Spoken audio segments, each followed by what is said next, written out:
ధాన్యం కొనుగోలు కూడా చేస్తున్నారు, వెంటనే డబ్బులు పడిపోతున్నాయి, 48 గంటల లోపే డబ్బులు పడిపోతాయని చెప్తున్నారు. నిజమేనా? అలా పడుతున్నాయా రైతులకి? నిజమేనండి. ధాన్యం కొనుగోలు చేసిన 24 గంటల్లోనే ధాన్యం దానికి సంబంధించిన అమౌంట్ ఎంత ఉన్నా రైతులకి పడిపోవడంలో చాలా హ్యాపీ ఫీల్ అవుతున్నారండి. అసలు ఎదురు చూపులు లేవు, వెయిటింగ్ లేదు. పొద్దున్నే వచ్చేసేటప్పటికి మెసేజ్లు ఉంటున్నాయి, అరే ధాన్యం డబ్బులు పడిపోయినాయి అన్న సంతోషాన్ని వ్యక్తం చేస్తున్నారు అందరూ కూడా. గతంలో ఎట్లా పడేది సార్? ఎన్ని రోజుల వ్యవధిలో పడేది? ఎన్ని రోజులు అన్నది కాదండి, గత ప్రభుత్వం ఇచ్చిన బాకీ పెట్టేసి రైతులకు బాకీ పెట్టేసిన 970 కోట్లు పైగా చిల్లర ఈ గవర్నమెంట్ రాగానే అవి కూడా క్లియర్ చేసిందండి. 3 నెలలు 6 నెలలు చాలా అవస్థలు పడేవారండి రైతులు. వ్యవసాయానికి ఒక నమస్కారం అనే స్థాయిలోకి వచ్చేసింది గవర్నమెంట్ లో.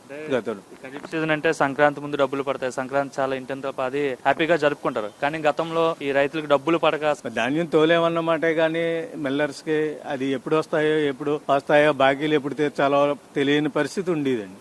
ప్రతి రైతు బ్యాంకులో రుణం లేకపోతే చేయబదులు చేసి వ్యవసాయం చేస్తూ ఉంటాడు, కానీ ఆ డబ్బులు ఎప్పుడు వస్తాయో తెలియదు, ఎప్పుడు ఇస్తామో తెలియదు, వడ్డీలు కట్టాలి.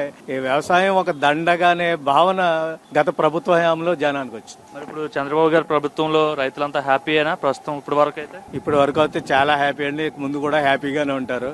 రైతు బాగుంటేనే రాష్ట్రం బాగుంటుంది, దేశం బాగుంటుంది అనే ఉద్దేశంతో చంద్రబాబు నాయుడు గారు ఆ టీం అంతా